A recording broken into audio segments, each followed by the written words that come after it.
Can't cover it. अगर मैं इसको कवर कर दिया ना तो ये तुम्हारा दो ट्रायंगल दिख रहा है, कौन सा, LTR और PQR। तो तुम्हारी जो बिल्डिंग वगैरह बनती है ना, नीचे क्या रहता है, फाउंडेशन रहता है कि नहीं। तो ये तुम्हारा बिल्डिंग का फाउंडेशन है और ये तुम्हारा बिल्डिंग है, समझ आ रहा है। तो इसका फाउंडेशन पार्ट है ये, तुम्हारे कंस्ट्रक्शन का क्या है, ये फाउंडेशन पार्ट, और ये तुम्हारा एक्चुअल में कंस्ट्रक्शन है। Scale, draw a line QR of 5.4 cm, 0 to 5.4 cm will take.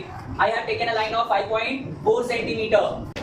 After taking this QR, what we will take? After drawing this, write down the name as RQ. You can see here QR is given, but for now you have to take RQ. No, there is no change in meaning. RQ, QR, you can assume as same. Now from point R, you will draw another line. What is the value of PR? You can see. What is the value? Take a measure of 4.8. Pay attention. Put the pointed point over here and take an arc of 4.8. So put and take an arc of 4.8. Now what is for PQ? 4.2. So take an arc of 4.2 centimeter. Done. 4.2. Now pay attention. Secting over here, give its name as P. Okay. So you just draw the line PR and PQ.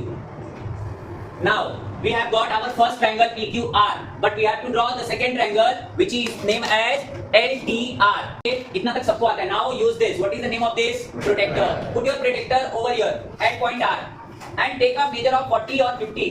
40, 50 degree. Always take 50 degree, which is less than 90 degree. 90 degree से कम का कोई भी angle लेने का बार बार. कितना लेंगे हम लोग? 50. How much angle we will take? 50. Draw a line. Draw a line like this. Okay, and put an arrow sign. Have you understood this much?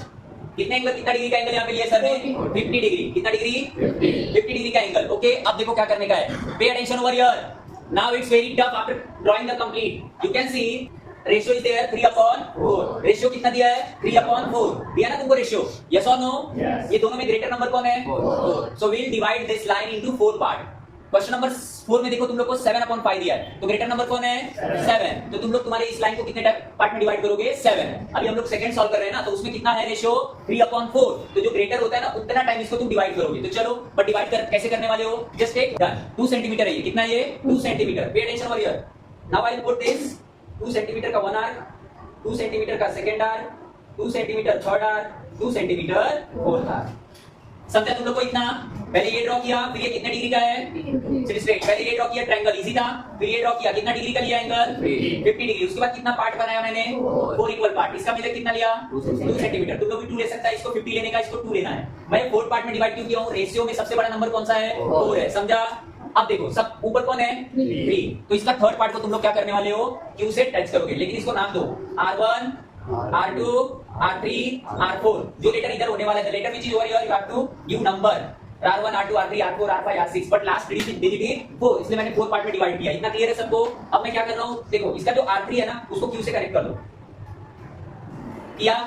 सबको समझा? I am explaining very slowly. First we draw the triangle, then after I take in how much degree? 50 degree. After that how many parts? Part 4 क्यों किया? क्योंकि greater number ratio का 4 था. Clear है? Clear है. फिर मैंने थर्ड को क्यों अटैच किया? क्योंकि जो अबो आपका न्यूमरेटर है, थर्ड है, 3 है, तो उसको थर्ड वाले से Q से ज्वाइन करोगे आप. क्लियर हो रहा है? इतना ये ध्यान रखो. ऊपर वाला नंबर आपको सेकंड पॉइंट से डिवाइड करना है, हमेशा ज्वाइन करने का, और पार्ट किसके हिसाब से लेने वाले? दोनों में से जो ग्रेटर नंबर है. अगर ग्रेटर नंबर ऊपर है तो भी आप ले सकते हो, और ग्रेटर वाले नंबर को ही आप क्या करोगे? इससे अटैच करोगे. ये ध्यान रखने का. अब ये देखो क्या करने वाले हो. Now you will extend the line. Okay, now pay attention. Extend करने के बाद what we will do? This is very toughest step. इधर रखने का. Pay attention. Now just take 2.5 centimetre. तुम लोगों ने ये 2 लिया था ना, अब इसको कितना करने वाले हो? 2.5. एक 2.5. You can take any measure, but I am taking 2.5. इससे ज्यादा ही लो. इधर रखने का. पॉइंटेड पॉइंट को R3 पे. Why I am putting R3? Because ये जॉइनिंग लाइन है, तो वहां पे तुम पुट करोगे. तो मैं इसको ऐसे होल्ड करके रखा हूं. अब मैं इसको एक ऐसे आर्क ड्रॉ कर रहा हूं. क्या किया? सबको समझा? How much I have taken to this? 2.5. Then I what I did? R पे मैंने रखा और एक क्या किया? आर्क ड्रॉ कर दिया. Same. Pay attention. Again put the same on R4 और again draw an arc. R4 पे रखो, मैंने एक आर्क ड्रॉ किया. सबको समझा? मैंने R2 पे 3 पे रख के एक आर्क ड्रॉ किया, क्योंकि ये जॉइनिंग लाइन है. अभी मुझे ना एक और लाइन ड्रॉ करना है R4 से, तो मैंने क्या किया? R4 पे मैंने रखा और सेम कंस्ट्रक्शन लिया. क्लियर है? अब pay attention over here. Measure this. ये और ये डिस्टेंस मेजर करो. ये आर्क दोनों को किधर डिवाइड कर रहा है? तो जस्ट मेजर इट आउट. देखो ये दोनों को मेजर करो, ये बराबर. क्लियर? इतना हो रहा है दोनों बराबर. अब इसको मेजर करने के बाद तुम इधर रखेंगे, और रखने के बाद उसे तुम कैसे करोगे? आर्क कट करो. पहले तुम क्या करोगे? R3 पे रख के आर्क लिया, सेम आर्क तुम R4 पे रख के कट किया. उसके बाद तुमने ये मेजर किया, ये लाइन और ये लाइन, ये आर्क कहां पे इंटरसेक्ट कर रहा है, तो तुमने इसे मेजर किया, इंटरसेक्ट कर रहा है. तो सेम मेजर अब यहां पे रख के इसको कर दोगे. Now draw line, straight line. Now you can see these two lines are parallel. तुमने ये आर्क लिया R3, इधर आर्क लिया R4 से, अब ये ड्रॉ किया। Again you will take your what rounder compass. Now draw an arc from point Q। Q से ड्रॉ एन आर्क। ये ड्रॉ किया, सेम आर्क इधर से ड्रॉ करो। Q पे रखा, एक आर्क ड्रॉ किया, सेम आर्क यहां से ड्रॉ करो तुम। अब इसको मेजर करो, ये दोनों कितना पे एक दूसरे को आर्क कर इंटरसेक्ट कर रहा है। अब यहां पे रख दो, वो आर्क को कट करो। जब तुम यहाँ पे दूसरा आर्क लेंगे तो इसे अब तुम क्या करोगे, थोड़ा सा एक्सटेंड करो और ये लाइन को आगे एक्सटेंड करो। ठीक है, हमारा ये पॉइंट तो P था ना, this was your point P, this was your point P। So now pay attention over here, this will be your point what is the name of second triangle L, and what is this T, and what is this R। So in this way you will draw your complete construction. This is little bit hard, I know that, ये थोड़ा hard है। एक बार और मैं explain कर रहा हूँ, पूरा समझो। Okay, pay attention over here. हो गया, यू विल गेट 4 और 5 मार्क्स फॉर दिस। कितना मार्क्स मिलेगा तुमको, 4 या 5 मार्क्स। सोचो 4 मार्क्स तुम सॉल्व करके मिलता है, इसको बस इतना ही ड्रॉ करके आओ, 4 या 5 मार्क्स मिलेगा।